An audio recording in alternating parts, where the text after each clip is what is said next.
Hábito 1. Reduza a boca. Aumente a obra. Existe um tipo de fraqueza que não parece fraqueza. É o impulso de contar tudo. Você tem uma ideia e já quer falar. Você começa algo e já quer anunciar. Você melhora um pouco e já quer provar. Você sofre e já quer desabafar para quem não merece nem o resumo. E sabe o que isso cria? Um ciclo silencioso de perda. Você perde foco porque você dispersa energia. Você perde paz porque você vira dependente de resposta. Você perde respeito porque quem se expõe demais vira fácil de ler. Os estoicos eram obcecados por uma coisa: domínio interno. E domínio interno começa quando você entende que nem todo pensamento precisa virar frase e nem todo projeto precisa virar conversa. Sêneca dizia, em essência, que a mente fica mais forte quando você para de viver no palco. E o palco moderno é o feed, o grupo, o chat, o comentário, o deixa eu te contar. Silêncio não é frieza. Silêncio é proteção. Silêncio é você dizendo: eu não preciso de plateia para continuar. Pare de anunciar antes de executar. Pare de explicar antes de se consolidar. Pare de se justificar antes de se firmar. Que a sua vida tenha menos frase bonita e mais resultado silencioso. Porque resultado não pede atenção. Resultado impõe respeito. Hábito 2. Troque comparação por direção. Quer perder um dia inteiro em 5 minutos? Abra o celular antes de firmar o seu rumo. Você acorda com uma intenção, uma decisão, uma energia. Aí você entra no mundo dos outros e, sem perceber, começa a medir sua vida com a régua de uma vitrine. Você vê alguém vencendo e sua mente faz o resto. Eu tô atrasado. Eu não sou suficiente. Eu nunca vou chegar lá. O que os outros fazem não está no seu controle, mas o que você escolhe fazer com a sua atenção está. Epicteto dividia a vida em 2 caixas: coisas que dependem de você e coisas que não dependem. E a maioria vive se destruindo por investir energia justamente no que não depende. Eu só dou atenção total ao que me constrói, porque o que você alimenta, cresce. Se você alimenta comparação, cresce ansiedade. Se você alimenta direção, cresce clareza.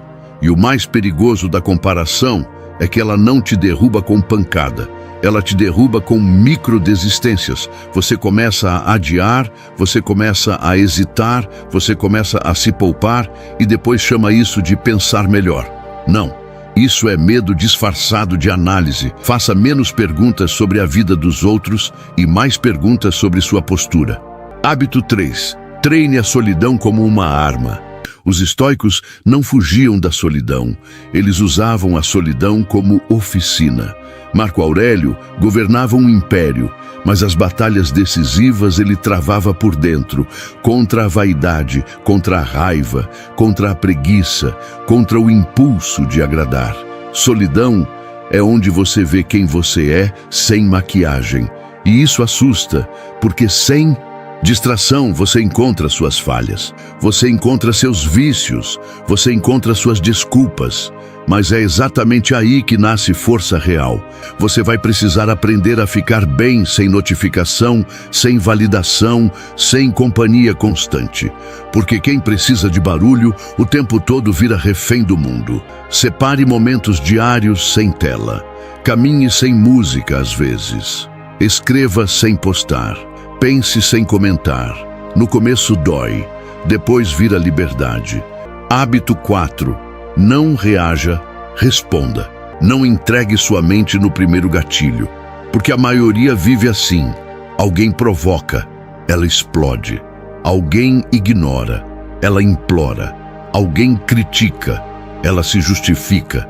E toda vez que você reage no impulso, você dá ao mundo uma coisa preciosa: previsibilidade. Quem te lê, te controla. Quem te aciona, te conduz. O estoico entende um ponto que parece frio, mas é libertador. O evento é apenas o evento.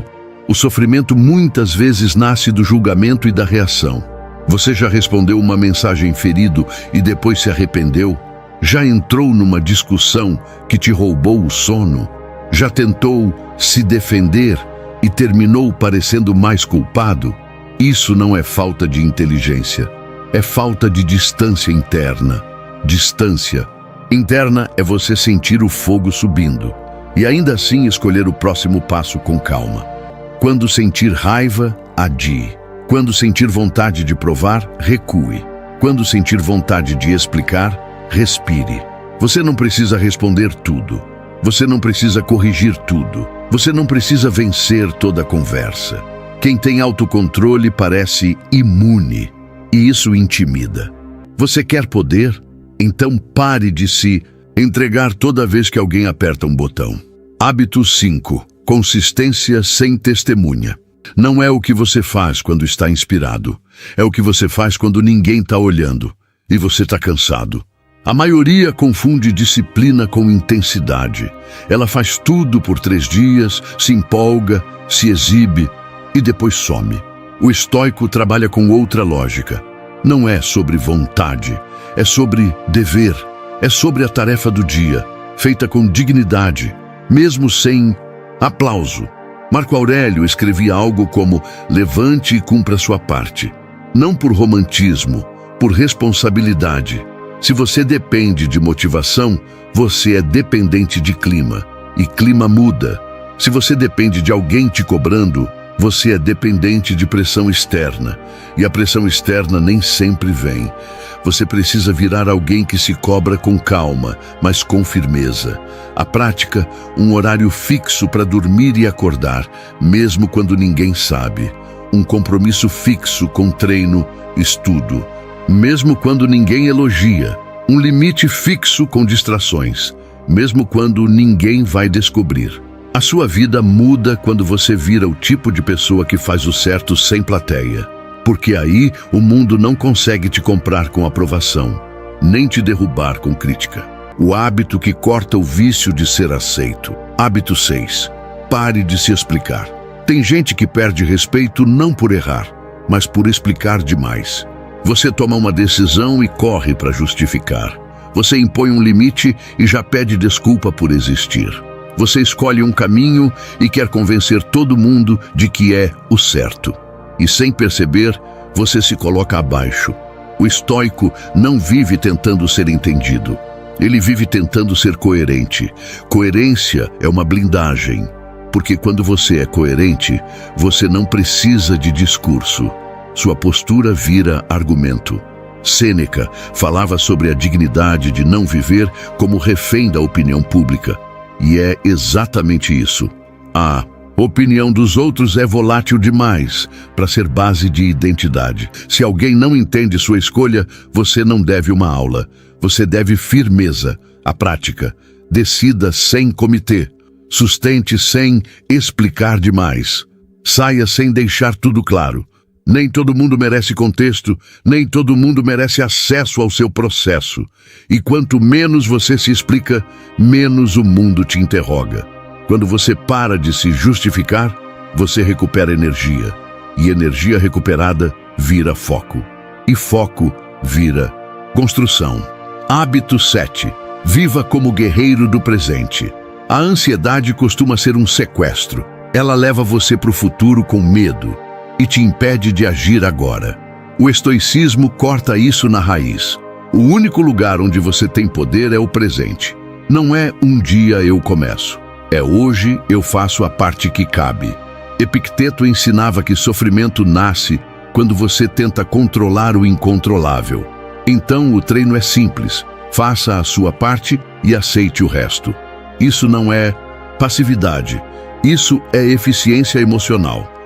Quem vai vencer não é quem pensa mais, é quem executa melhor o próximo passo. A prática. Quebre seus objetivos em ações de 20 minutos. Pare de planejar a vida e comece a cumprir o dia. Troque quando der por ainda hoje. A mente fica silenciosa quando ela confia em você. E a mente só confia em você quando você cumpre o que promete. Você quer paz? Então pare de negociar consigo mesmo. Hábito 8. Aprenda a dizer não com clareza. A maioria não está exausta por trabalhar muito, está exausta por viver disponível demais. Ela diz sim por medo de desagradar. Ela carrega o problema dos outros para não parecer egoísta. Ela responde na hora para não parecer fria.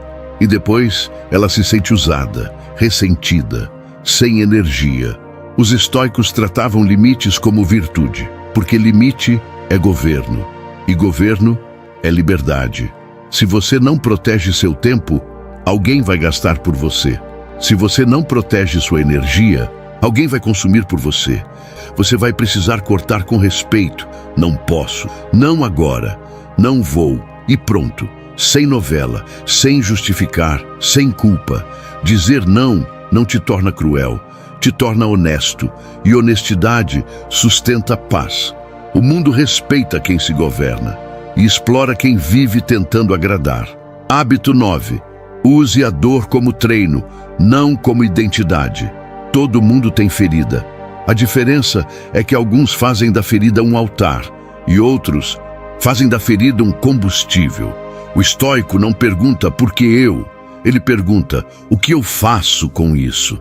Porque o que acontece com você pode não ser culpa sua, mas o que você faz depois é responsabilidade sua.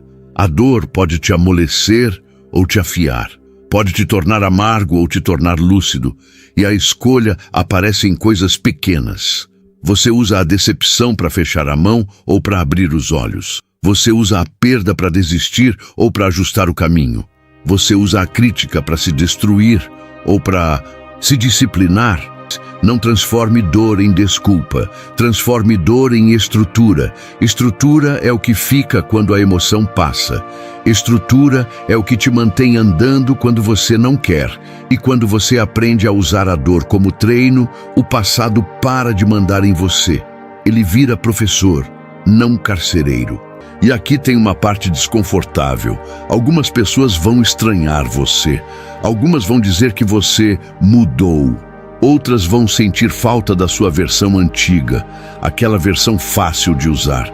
Só que você não foi feito para ser útil para a distração dos outros. Você foi feito para governar sua própria vida.